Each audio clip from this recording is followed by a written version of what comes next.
아시아투데이라는 언론사에서 코프라, 한국여론공정연구소인가요? 코프라라는 업체에 의뢰를 해가지고 조사를 해서 공표를 했는데 거기서 윤석열 대통령 지지도가 40%가 나와버린 겁니다.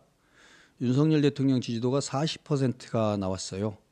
저도 이게 믿어지지 않았기 때문에 선관위 이게 중앙여론조사심의위원회 홈페이지에 들어가가지고 그 여론조사를 볼 때는 먼저 조사 개요부터 보는 겁니다. 어떤 샘플을 언제부터 언제까지 기간 동안에 어떤 방식으로 표집을 했고 그 표집 방식은 뭔가 뭐 이런 것들 디테일하게 봅니다. 보통 이제 그걸 조사 개요라고 하는데요. 조사 개요를 봅니다. 먼저 조사 개요를 보고 나서 설문지가 타당한가, 설문지의 사운드니스, 설문지의 타당성을 봅니다. 설문지의 타당성을 보고, 설문지의 타당성을 볼 때는요, 표현 같은 거나 순서 같은 것도 유심히 봅니다. 여러분들이야 뭐 여론조사 전문가일 필요는 없기 때문에 그런까지는 따져보지 않지만, 저는 한때는 여론조사 그래도 한 수백 개 정도를 설계하고 해석해야 하는 거를 업으로 일을 했던 사람이기 때문에 그런 걸 합니다. 그래서 그런 관점에서 이 여론조사의 설문지를 봤을 때 뭐 그렇게 심각하게 왜곡을 줄 만한 건 아니었다라고 저는 판단하거든요. 여론조사 심의위원회에 올라와 있는 수없이 많은 다른 여론조사 설문들을 보더라도 문제점을 지적하려면 얼마든지 다른 데서도 할 수 있어요. 그래서 일단 그 아시아투데이에서 자기 조사를 민주당이 그렇게 고발한다고 하니까 아시아투데이가 본인들의 디펜스를 위해서 기사를 냈습니다. 그 기사에 보면 서울대 언론정보학과 한규섭 교수가 2024년 4월 29일자에 서울신문의 기고문에 나오는 조사 업체별 경향성입니다. 이건 아마 총선 지역구 여론조사하고 실제 나온 선거 결과하고를 비교를 해서 조사 업체별로 여당 성향인가 야당 성향인가를 비교 분석한 겁니다. 꼭 진짜로 그 조사 업체가 야당 성향을 가지고 있다, 여당 성향을 가지고 있다 그런 건 아니고 조사 결과가 그런 성향을 보여줬다는 겁니다. 그렇게 봤을 때 딱 가운데 있더라고요. 코프라가. 가운데 노란색으로 네모쳐 있는 게 코프라입니다. 그리고 가운데 점 찍어져 있는 부분 그게 생터 중도입니다. 여당에도 치우치지 않고 야당에도 치우치지 않습니다. 가장 왼쪽에 치우쳐 있는 아래 왼쪽에 보면 가장 왼쪽에 치우쳐 있는 여론조사 기관이 밑에서 세 번째 에이스 리서치라고 있는데요. 이 기관 에이스 리서치가 가장 최근에 한 여론조사 결과마저도 여당의 지지도와 야당의 지지도가 거의 딱 붙어 있습니다. 민주당 과대 표집을 한다라고 되어 있는 곳인데도 불구하고 여야가 붙어 있는 겁니다. 이런 것들을 근거로 제시했고요. 근데 그와 무관하게 민주당에서는 조승래인가요? 조승래 대변인이죠. 조승래 대변인이 그걸 검토해가지고 고발하겠다고 하는데 고발해봐야 아무 소용 없을 겁니다. 그런데도 불구하고 고발하는 이유는 뭐냐? 제가 보기에는 겁주는 것 같습니다. 한 번이라도 다시 생각해 볼 수 있도록 겁을 주는 겁니다. 이게 제가 과거에 이재명 대표 선거할 때 이재명 대표의 스타일이죠. 그 나중에 취하를 할지언정 일단 고발을 해가지고 겁을 줍니다. 그러면 상대방이 움츠러들게 되죠. 위축 효과를 주는데 그 위축 효과를 주기 위해서라도 일단 무조건 고발해 놓고 보는 게 이재명식 스타일 선거 전략 중에 하나였던 걸로 저는 기억합니다. 당대표가 되고 나서 비슷한 당의 전략도 그렇게 되는 것 같아요.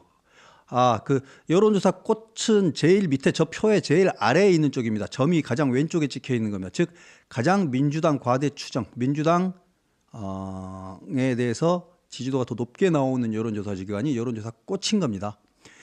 여론조사 꽃에 비하면 가장 중립적인 곳이 서울대 한규섭 교수의 조사에 의하면 코프라, 이번에 민주당이 고발하겠다고 한 그 여론조사 기관이 가장 중립적인 기관인 겁니다. 예, 그렇다는 것을 말씀을 드리고요. 한국여론평판연구소 코프라입니다. 이 코프라가 아마 저라면 고발하겠다고 그랬잖아요. 민주당이 만약에 고발하면 민주당을 역으로 같이 고발을 하게 될 것 같습니다. 자기들의 명예훼손을 했다. 설문지 가지고 했을 때 아마 중앙선거 여론조사 심의위에서 아마 조사를 할지 경찰에서 할지는 모르겠습니다만 제가 보기엔 조사 설계나 조사 설문에서 큰 하자는 없습니다. 제가 여론조사를 해본 사람으로서 제 양심을 걸고 말씀드립니다. 이 정도의 하자, 저라면 물론 저런 설문도 하지는 않았겠지만 저 정도의 하자 있는 설문은 수두룩합니다. 수없이 많은 여론조사에서 저 정도의 하자가 있는 건 많습니다. 제 양심을 걸고 말씀드릴 수 있습니다. 조사 해본 사람들에게 물어보시면 알 겁니다. 이게 과연 그렇게 심각하냐고 물어보실 수 있습니다. 그래 다시 보여드리면 그 비슷한 시기에 진행됐던 여론조사를 쭉 보시라는 겁니다. 여당 지지도와 야당 지지도가 사실상 오차 범위 안에서, 오차 범위라 하면 플러스 마이너스 3.1이기 때문에 6.2% 안쪽에 붙어 있는 결과가 대다수다. 현실이 그렇다라는 것을 직시하라고 말씀드렸습니다. 현재 여당의 지지도와 야당의 지지도는 이런저런 여론조사 결과들을 종합해 보면 붙어 있고요. 특히 1월 3일 날 내란죄 철회, 그러니까 2차 준비기일에서 내란죄 철회 발언이 있고 나서부터는 정말로 딱 붙어 있는 여론조사 결과도 나오고 있습니다. 그걸 보여주는 게 저 밑에 아시아투데이 코프라, 뉴데일리 코프라입니다. 두 당의 조사 결과가 딱 붙어 있거나 아니면 뒤집혀 있거나 이런 정도로 돼 있습니다. 남들이 이 조사는 엉터리다라고 할 때 야, 그 기관만 그런 게 아니고 다른 조사 기관도 다 그렇다. 객관적인 사실이다라고 제 이거 나중에 사진 찍었다가 보여주시면 됩니다. 아니 이런 데도 부정하니? 라고 말씀해 주시면 됩니다. 그리고 아시아투데이 코프라에서 대통령 지지도, 국정 지지도가 아니고 정확하게 말하면 윤석열 대통령을 지지하십니까? 라고 물어봤습니다. 설문이. 그랬을 때 아시아투데이가 3일, 4일 조사한 건데 40%가 나왔잖아요. 4일, 5일 날 조사한 뉴데일리 코프라 조사에서는 39.6이 나왔습니다. 거의 유사하게 나온 겁니다. 두 개의 설문은 아시아투데이는 약간 왜곡의 요소가 들어있는 질문이 뒤에 들어있다 치더라도 뉴데일리는 그런 질문이 없습니다. 제가 보기에는. 그럼에도 불구하고 똑같이 나왔다는 거. 지금 윤석열 대통령의 지지도가 상당히 결집하고 있다라는 거는 객관적이다. 이 부분을 부정하는 게 문제가 아니라 부정하고 싶겠죠. 근데 이걸 부정한다고 부정이 되는 게 아닙니다. 이거를 현실로 받아들이고 그다음에 이 상황에서 어떻게 할 것인가를 판단하는 게 합리적인 정치인이라면, 생각을 할 수 있는 정치인이라면 할 일인 것 같습니다. 그래도 불안하시다면 설문지를 제가 직접 한번 보여드리겠습니다. 아시아투데이 설문지입니다. 아시아투데이 설문지 여러분 눈에는 잘 안 보이겠지만 그 문제가 있다고 생각하는 설문이 뭐냐면 1번이 대통령 지지도, 2번이 정당 지지도, 저건 3번 질문이 아마 문제 삼는 질문이 3번입니다. 3번 설문을 보면 선생님께서는 윤석열 대통령 체포영장에 대한 불법 논란에도 불구하고 공수처가 현직 대통령을 강제 연행하는 것에 대해 어떻게 생각하십니까? 라는 질문입니다. 여기서 문제가 되는 게 뭐냐면 체포영장에 대한 불법 논란에도 불구하고는 사람들을 유도할 수 있다라는 겁니다. 저런 표현은 중립적인 표현이 아닌 겁니다. 윤석열 대통령 체포영장이 발부되었습니다. 공수처가 영장을 집행하는 것에 대하여 어떻게 생각하십니까? 라고 말하는 게 가장 중립적인 질문일 겁니다. 체포영장이 발부되었습니다. 공수처가 대통령에 대한 영장을 집행하는 것에 대해서 어떻게 생각하십니까? 라고 말하는 게 사람들의 감정을 자극하지 않는 가장 객관적인 설문이 될 수 있을 겁니다. 저라면 그렇게 바꾸도록 유도를 했을 겁니다만, 근데 여기서는 불법 논란에도 불구하고 현직 대통령을 강제 연행하는 이런 표현이 다 강한 표현들이 들어갔잖아요. 이런 표현들이 다소 사람들의 감정을 자극함으로써 잠재의식 속에서 선택을 강요하는 측면이 있다라고 볼 수 있습니다.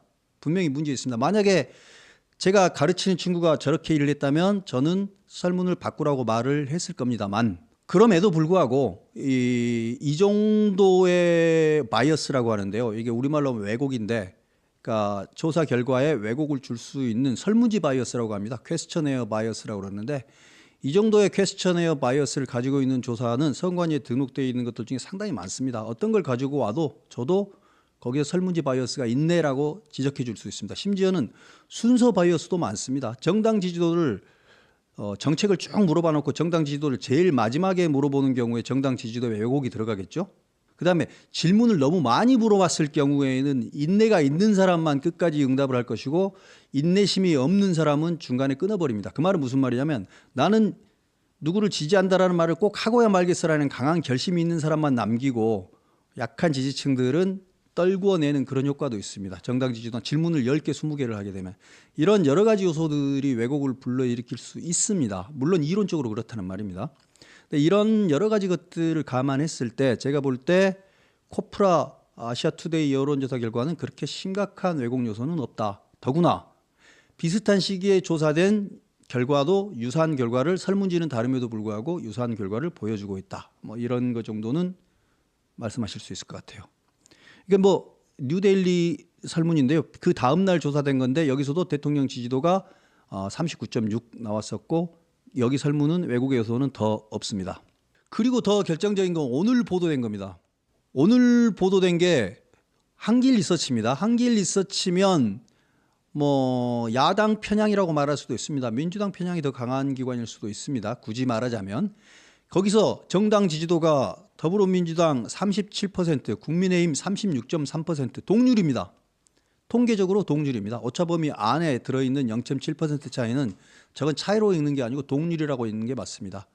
오늘 발표된 한길 리서치 정기 여론조사에서 더불어민주당과 국민의힘의 정당 지지도는 통계학적으로 동률입니다. 또 있습니다. 오늘 발표된 여론조사가 하나 더 있는데요.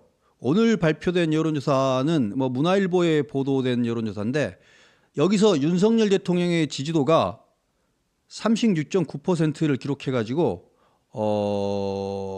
탄핵 전에 조사했던 지지도 20보다 22.1%포인트 급등했다라고 나옵니다. 리서치뷰도 절대 여당 성향의 여론조사 기관이라고 볼 수는 없을 겁니다. 민주당 쪽이나 주로 야당 쪽의 여론조사를 더 많이 했던 기관으로 알고 있습니다. 물론 정치적 편향이 특별히 저는 없다고 생각합니다만 그래서 이런 기관들이 한 조사 결과에서도 윤석열 대통령의 지지도가 더 높게 나타나고 상당히 높은 숫자로 나타나고 있다는 것 그리고 여당과 야당의 지지도가 동률 비슷하게 나타나고 있다는 것 이 부분을 좀 보시기 바랍니다. 여론조사와 관계해서 뭐 더 여러분들 궁금하실 게 있을까요? 이 여론조사는 지금 이제 특히 오늘 두 개의 여론조사 민주당의 지지도와 국민의힘 지지도가 동률이 돼버린 조사 그리고 윤석열 대통령 지지율이 36.9%로 지난달보다 22.1%가 포인트가 급등한 조사 이 두 개를 보면서 이건 현실이다라는 걸 이제 좀 받아들이는 게 맞습니다. 여러분들은 이걸 근거로 사람들한테 대화를 하셔야 됩니다. 근데 이게 객관적인 우리가 받아들여야 되는 사실인 거고 이거는 민주당이 그 여론조사 기관은 신고했듯이 여기도 다 신고할 겁니까? 신고해가지고 여론조사가 없어지진 않잖아요. 객관적인 현재의 여론 상황이 그렇다는 거고 제가 추정하기로는 이런 상황이 만들어진 건 그간 지난 한 달 동안 민주당이 너무 속보이는 일을 했다.